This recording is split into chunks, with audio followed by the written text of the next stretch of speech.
नमस्कार दोस्तों, स्वागत है आप सभी का आपके अपने YouTube चैनल कारवा जिंदगी का पर और मैं हूं आपकी दोस्त मोहिता। दोस्तों, आजकल हम लोग किसी ना किसी प्रॉब्लम से गुजर ही रहे हैं। किसी को टेंशन है तो किसी के घर में कलह कलेश की प्रॉब्लम है, तो किसी को अनिद्रा की परेशानी है, यानी कि नींद नहीं आती है। ऐसे में हम सबका जो स्वभाव है वो बहुत ही ज्यादा चिड़चिड़ा हो जाता है, बहुत ज्यादा गुस्सा आने लगता है। तो जो हमारे आपसी रिश्ते होते हैं, जो हमारे पारिवारिक रिश्ते होते हैं, वो भी आपस में बिगड़ने लगते हैं, क्योंकि हर समय कोई ना कोई परेशानी हमारे साथ जुड़ी रहती है, जिसका जो असर होता है वो हमारे बर्ताव में भी आता है। तो इससे आपसी रिश्तों में दरारें आ जाती हैं, परेशानी आ जाती है। अब इन चीजों से नुकसान क्या होता है कि हमारे घर में कोई भी खुश नहीं रह पाता, हमारे घर में कोई ना कोई नेगेटिविटी फैली ही रहती है। कई लोग कहते हैं कि हमारे घर में लक्ष्मी नहीं टिकती, पता नहीं क्या परेशानी है। हम इतना पूजा पाठ करते हैं, इतना हम लोग भगवान को मानते हैं, नाम जपते हैं, लेकिन फिर भी हमारे घर में लक्ष्मी नहीं टिकती। कोई कहता है इतनी मेहनत करने के बावजूद भी हमें सफलता नहीं मिलती, ना हमारा काम ठीक से चल रहा है, ना हमारी नौकरी ठीक चल रही है। तरह तरह की समस्या आती है। तो जिस समय हम लोग इतने ज्यादा फ्रस्ट्रेट होते हैं, परेशान होते हैं और घर में झगड़े होते हैं, इससे ना सिर्फ हम एक पर्सनल लेवल पे परेशान होते हैं, निजी जिंदगी में तो परेशानियां आती ही हैं, रिश्ते खराब होते हैं, साथ साथ जो हमारी सामाजिक प्रतिष्ठा होती है, जो सोसाइटी में हमारी इज्जत है, वो भी धीरे धीरे घटने लगती है। क्योंकि जहां आपस में लोगों का प्यार ना हो, आपस में एक दूसरे की इज्जत ना हो, तो ऐसे लोगों की, ऐसे परिवारों की समाज में भी कोई इज्जत नहीं होती। और हम में से काफी लोग इस परेशानी से जूझ रहे हैं।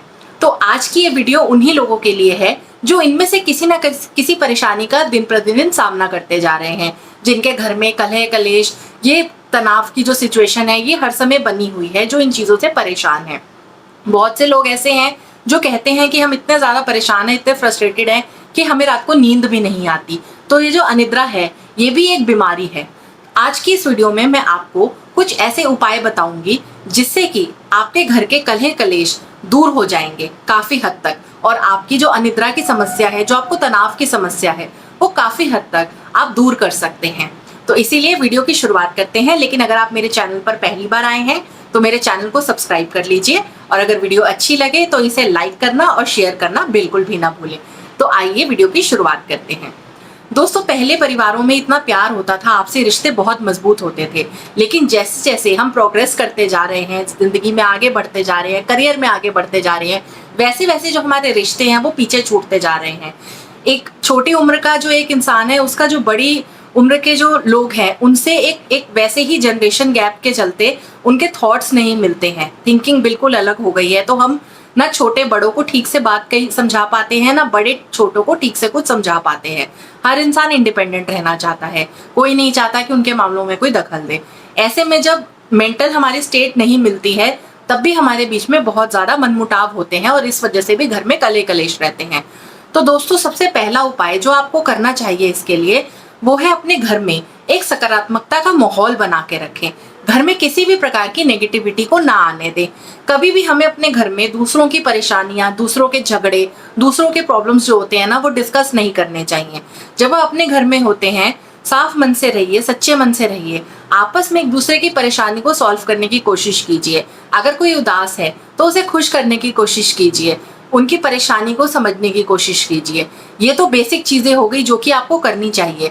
अब कुछ ऐसे उपाय बताती हूँ जिसकी वजह से आप इस नकारात्मकता को, इस नेगेटिविटी को दूर रख सकते हैं। उसके लिए सबसे पहला और बहुत कॉमन सा एक सॉल्यूशन है जो आपने भी सुना होगा। आपको अपने घर में रोजाना पानी में नमक डालकर उस पानी का पोछा लगाना चाहिए। इससे जितनी भी नेगेटिविटी होती है वो सारी आपके घर से दूर रहती है। तो ये उपाय जरूर करें। दूसरी चीज, आपको कभी भी अपने घर में जूठन नहीं छोड़नी चाहिए। जो भी कुछ ऐसे लोग होते हैं जो खाना खाते हैं और आधा खाना प्लेट में छोड़ के कहीं पे भी रख के चले जाते हैं, ऐसा बिल्कुल ना करें। जो भी जूठन है उसे प्लेट में ना छोड़ें, उसे कचरे में डालें, और अपनी जो किचन है, जो घर है, उसको बिल्कुल साफ सुथरा रखें। कहीं पे भी जूठा खाना ना रखा हो, इस बात का विशेष ध्यान रखें। तीसरा उपाय जो आपको करना चाहिए वो ये है कि आपको अपने घर में शंखनाद जरूर करना चाहिए। कहते हैं जहां शंखनाद होता है वहां पे कोई वास्तु दोष नहीं होता, किसी प्रकार की कोई नकारात्मकता नहीं होती। तो कोशिश कीजिए अपने घर में सुबह और शाम दोनों समय शंखनाद जरूर कीजिए। इससे पॉजिटिविटी घर में आती है, और जो भी नेगेटिविटी है, नकारात्मकता है, वो हमारे घर से दूर चली जाती है। दोस्तों, अगला उपाय जो आप कर सकते हैं वो, उसके लिए आपको एक सुपारी की जरूरत है। आप एक सुपारी लीजिए और उस सुपारी को जो हनुमान जी पर चढ़ने वाला सिंदूर होता है ऑरेंज कलर का, उस सिंदूर से अच्छे से रंग लीजिए। उसके बाद उस सुपारी को आप जहाँ पूजा स्थल है आपका, जहाँ मंदिर बना हुआ है, उस मंदिर में रख दीजिए। अब आपको हनुमान चालीसा का पाठ करना है और हनुमान जी की आरती करनी है। इसके बाद आपको राम नाम 108 बार लेना है। ये करने के बाद जो वो सुपारी आपने रखी है उसे एक लाल कपड़े में बंद करके वहीं मंदिर में अपने पूजा स्थल में रख दीजिए और रोजाना जैसे आप धूप बत्ती करते हैं वैसे ही आपको करना है। इस प्रयोग से काफी हद तक जो आपके घर में कलह कलेश होते हैं धीरे धीरे वो शांत होने लगेंगे और ये बदलाव आप जरूर देखेंगे। तो इस उपाय को जरूर कीजिए। अगला उपाय जो आपको करना चाहिए वो ये है कि रोज आपको अपने घर में कपूर जलाना चाहिए। जी हाँ, एक पीतल का बर्तन ले लीजिए, कोई कटोरी या कोई प्लेट हो आपके घर में पीतल की। उसके अंदर आपको क्या करना है, आपको गाय का जो घी होता है उसमें आपको कपूर को डुबा के उस बर्तन में रख के जलाना है और उसे पूरे घर में घुमाना है। जब आप ये करते हैं तो आपके घर की जितनी भी नकारात्मकता होती है वो सारी आपके घर से बाहर चली जाती है। तो ये प्रयोग करके भी आप अपने घर में जो सकारात्मकता है उसका प्रवेश कर सकते हैं। तो ये उपाय आपको जरूर करना चाहिए।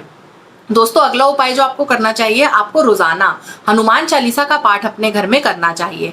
हनुमान जी सभी कष्टों को दूर करने वाले हैं और ये भी कहा जाता है कि हनुमान जी हमारे सभी परेशानियों को दूर करते हैं और हमारे सभी जो कष्ट होते हैं उन्हें मिटाते हैं। तो ऐसे में आपको हनुमान चालीसा का पाठ करना चाहिए जिससे आपके घर में हमेशा सकारात्मकता बनी रहे। तो इस बात का भी ख्याल रखें। अगला उपाय जो आप कर सकते हैं ये उन लोगों के लिए है जो अनिद्रा की समस्या से परेशान है। अगर आपको रात को नींद नहीं आती है तो आपको क्या करना चाहिए, सोने से पहले आपको 108 बार राम नाम का जाप करना चाहिए। जी हाँ, राम राम, सीता राम, आप इसमें से दोनों में से कोई भी मंत्र का जाप कर सकते हैं 108 बार। अगर आप ये नहीं कर सकते हैं तो आप एक आसान काम और कर सकते हैं। आपको क्या करना है, अपनी उंगली से अपने तकिए पर 3 बार आपको राम राम राम ये लिखना है। इससे क्या होता है दोस्तों, आप एक सकारात्मक चक्र में आ जाते हैं।